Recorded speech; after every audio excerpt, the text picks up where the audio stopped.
The topic of today's video is wellness.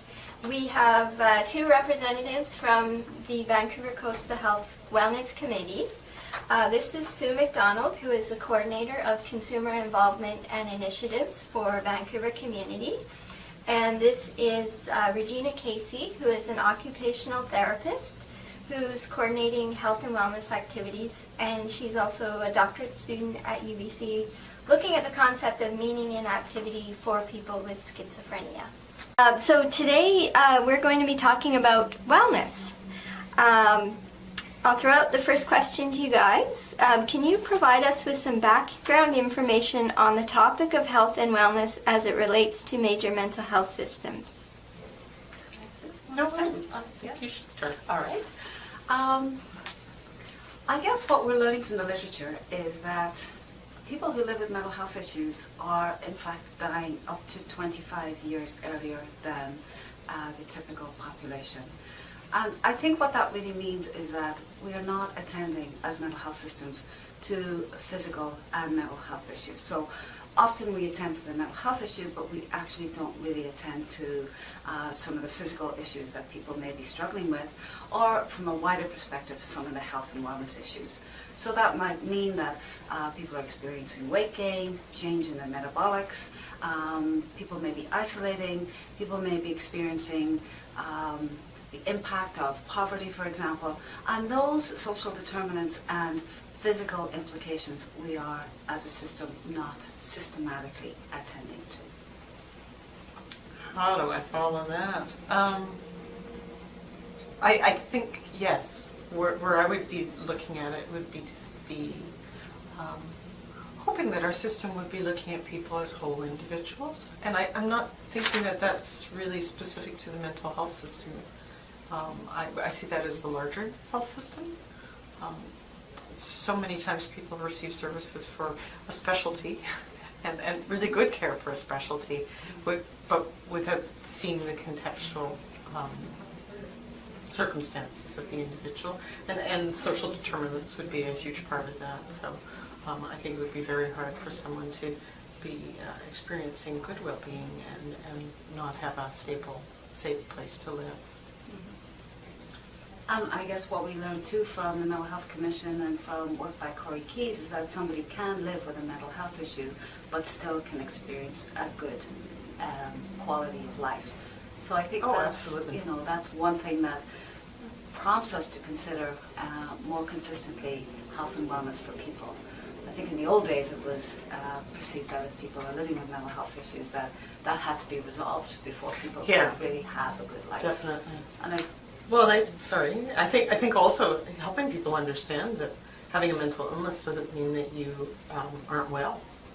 So thinking of wellness and mental illness as two separate axes, which is what Case was talking about. Right. So, wow, I think everybody has the potential for healthy well-being, regardless of their mental health, mental illness status, I guess.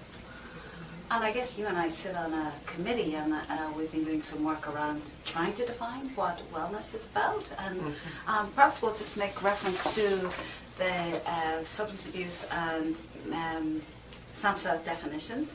There are 8 in total, and we learned that wellness can include emotional well-being, environmental well-being, intellectual and physical well-being, occupational well-being, spiritual, social and financial well-being. So I think that kind of information helped us truly expand what it is we're trying to provide intervention for. Yeah, and within those definitions, we're looking at things that are much broader, much well beyond the treatment part of our system. So, and that's what I like. And maybe we can think about what might be an example of one of those things, looking beyond treatment. From a personal perspective, in the work that I do, I see the social and financial pieces being huge, either barriers or huge positive factors for individuals. So I think in the mental health community, a lot comes down to having the money to do the things.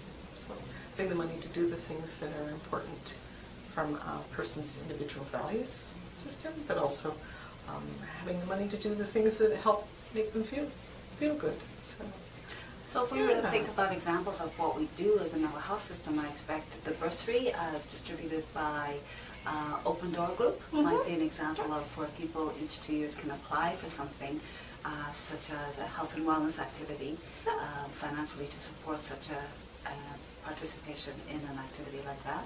Other things I think about what we do well are the peer support roles. I don't know if you have some things to say about that, but I think not only are we asking people to engage in making decisions around our organizational planning, delivery, development and research, but we're actually providing some financial support for people for those roles. I don't know if you have things to add in terms of how that might link with health and wellness. Well, I think that being employed in general has great impact on anybody's health and well-being. And so I don't see peer support being any different from that. I think that when people have chosen an activity to focus on and that is a career, I don't see any reason why that wouldn't be a huge factor in a person's well-being. The peer support roles are also really valuable as a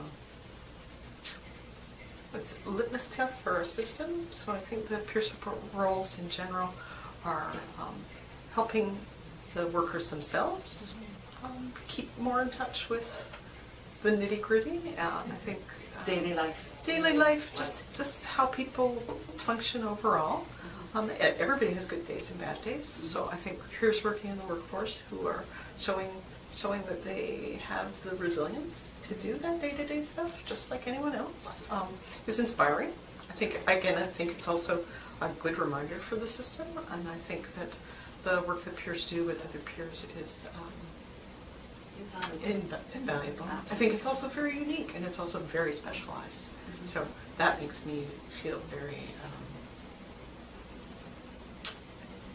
hopeful that our system is embracing and encouraging this type of participation.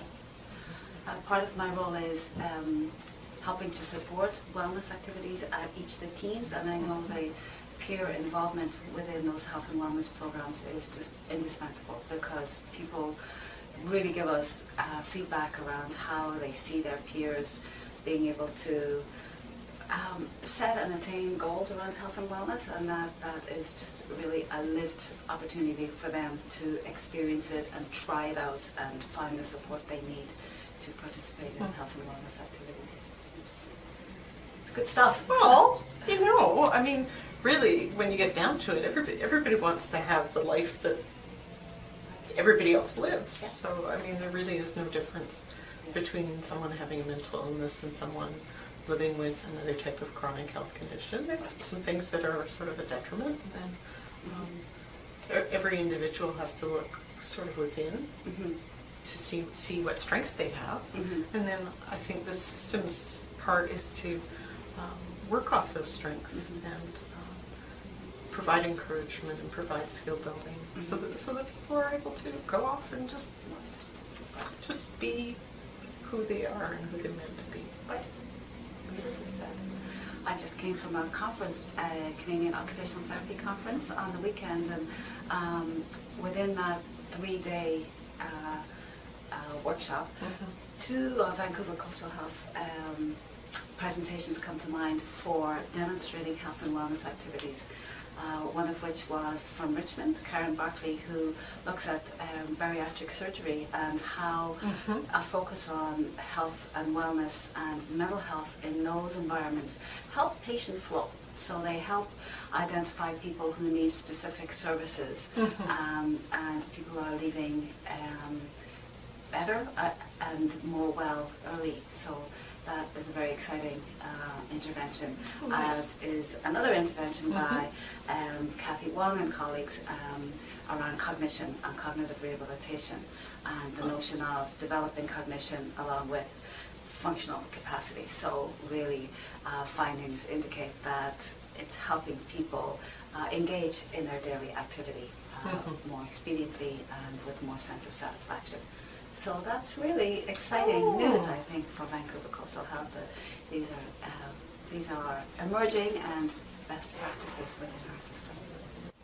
So I just want to give a shout out to some of the current consumer initiatives that we're doing here in Vancouver. So we have worked with an organization called Patient Voices Network, and we have trained some peers to do workshops in the community to other peers, and I guess anybody else who's interested. And they're called Talk with Your Doctor. And Talk with Your Doctor is a short workshop on how to make the most of healthcare appointments. So it's not just talking with your doctor, but it's talking with anybody who's providing you service. So this is where the consumer piece comes in. You are a consumer of services, and so this is how to be the best consumer you can. So being able to ask questions about treatments and medications and what will this do for me, what are my options, kind of leads nicely into shared decision making, which I think is a hot topic, and I think it's a very important topic. And I just see these things as all being interrelated. So we're hoping to get a little groundswell going of people who are feeling empowered to take some responsibility, if not all responsibility, for their health and well-being. And I think one of the first steps in a medical system is to be empowered enough to have those conversations with your service provider. Right. And not just take information, but actually have a conversation. Right.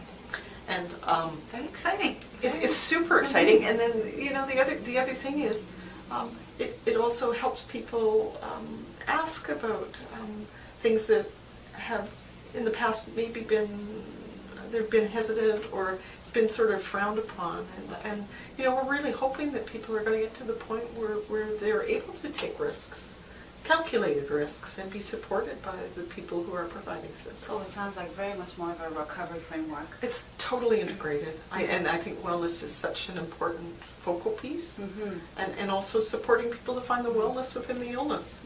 Ellen Sachs, thank you for the quote. But I think really we've spent a long time focusing on fixing people. Deficits, right. Deficit, and I think we need to be honoring and embracing the strengths that people are bringing into the service, and capitalizing on that bounty. So I guess what I see is just a connection between recovery, developing awareness of potential, and the empowering notion. And I see that that's very clearly linked to health, wellness, and health promotion, right? So True to my heart.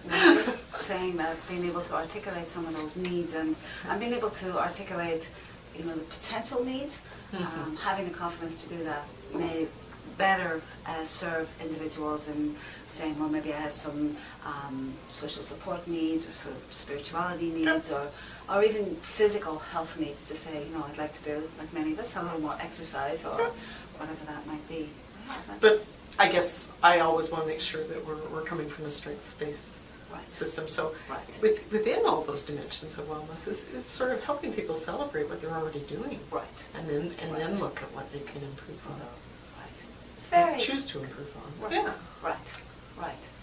And the maintenance piece, I think, is also really critical, isn't it? So for those of us who try some activities for a little while, and it develops into a habit, we also know that sometimes we can lose those things without the kind of social support that's needed. Yeah, but that's a not community-wide. I think that's something that applies to everybody in general.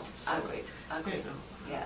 And I think that's one of the healthy pieces to take away, is that everything that everyone else in the world needs for wellness and good well-being is intrinsic to what people living with mental illness need.